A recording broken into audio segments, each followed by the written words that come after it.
Merdeka!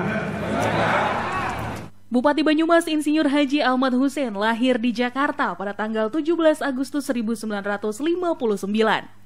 Ayahnya adalah tokoh nasionalis bernama Agus Taruno dengan ibu R.A. Sunarti. Suami dari Erna Sulistiowati ini adalah ayah dari 4 orang anak, masing-masing adalah Merah Karno Rahusna Taruna, Brega Sandi Abdussalam, Ajeng Anisha Cahyarani, dan Bening Sabrina Saraswati. Riwayat pendidikan yang dilalui yaitu SD Negeri Karangklensem Kecamatan Pekuncen tahun 1966 hingga 1972, SMP Negeri 1 Purwokerto tahun 1972 hingga 1975, SMA Negeri 1 Purwokerto tahun 1975 hingga 1979, dan S1 Teknik Sipil ditempuh di Institut Teknologi Bandung tahun 1979 hingga 1986.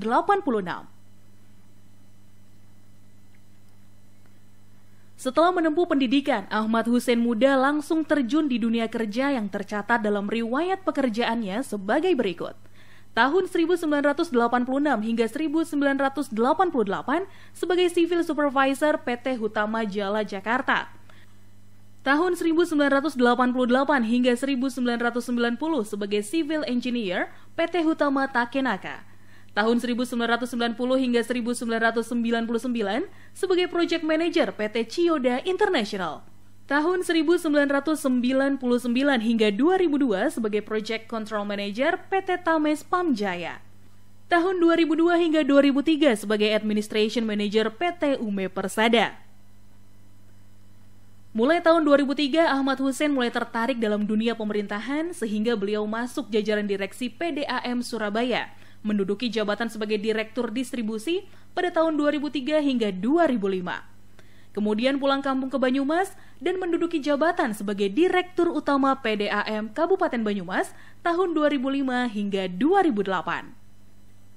Pada tahun 2008, Ahmad Hussein memasuki dunia politik dan dipinang oleh calon Bupati Dr. Andes Marjoko untuk mendampinginya sebagai Wakil Bupati dan akhirnya menduduki jabatan Wakil Bupati Banyumas pada tahun 2008 hingga 2013. Karir politik pria yang mempunyai moto hidup, bahagia dengan membahagiakan orang lain tersebut terlihat semakin bersinar sehingga Partai PDI Perjuangan meminangkan untuk mencalonkan bupati yang berpasangan dengan Dr. Budi Setiawan sebagai Wakil Bupati. Pilihan partai berlambang banteng muda tersebut tidak salah sehingga ia memenangi Pilkada 2013 dan mengantarkannya menjadi orang pertama sebagai Bupati Banyumas tahun 2013 hingga 2018. Bupati yang mempunyai hobi riset teknologi terapan menunjukkan hasil kerja yang bagus sehingga ia kembali diusung PDIP dan beberapa partai lain untuk mengikuti Pilkada untuk yang kedua pada tahun 2018 bersama dengan Dr. Randa Sadewo Trilastiono yang kembali mengantarkan dirinya sebagai bupati untuk periode kedua yang akan berakhir tahun 2023 mendatang. Selama menjabat sebagai bupati, berbagai prestasi diberikan oleh pemerintah di atasnya, baik tingkat provinsi maupun tingkat pusat. Hal tersebut sebagai apresiasi atas kerja keras, kerja ikhlas, dan kerja tuntas yang dilakukan. Meski demikian, menurutnya penghargaan bukanlah tujuan dalam bekerja. Kesejahteraan masyarakat adalah yang utama. Penghargaan hanya sebagai cemeti dan motivasi dirinya untuk terus bekerja dan bekerja. Di era pandemi COVID-19, ia berani mengambil langkah yang mungkin bagi pimpinan lain tidak populis. Ahmad Hussein mengusulkan perda pertama di Indonesia yang berisi kewajiban menggunakan masker dan hukuman bagi pelanggarnya. Dalam rangka menyelamatkan warganya, ia tak pernah lelah untuk terus mengedukasi warganya, bahkan razia masker hampir setiap hari di semua wilayah Kabupaten Banyumas. Bahkan awal adanya korban meninggal, ia sendiri yang mengamankan dan menguburkan warganya yang meninggal dunia karena COVID-19.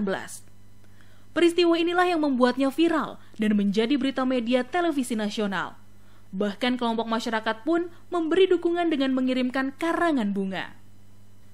Meski ada sebagian warga yang kurang suka atas kebijakannya, ia terus berupaya melindungi warganya.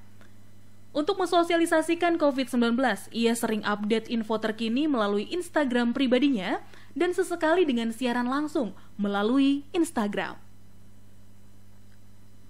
Peristiwa unik terjadi mungkin karena begitu capeknya dalam melaksanakan tugas dan menangani COVID-19, saat siaran langsung tak terasa peci yang dikenakan miring, yang mendapat sambutan dengan nada berbagai macam, salah satunya ada yang menilai seperti bakul peso, yang akhirnya menjadi gurauan sampai sekarang. Meski demikian, beliau tetap sabar dan menjadikan candaan sebagai hiburan. Program terakhir yang dikeluarkan dalam rangka melindungi komorbid dengan program Jabit Jiwong Jiga, Jaga Komorbid, Si Jiwong, Si Jijaga. Ia berharap program ini dapat menekan angka kematian yang diakibatkan COVID-19.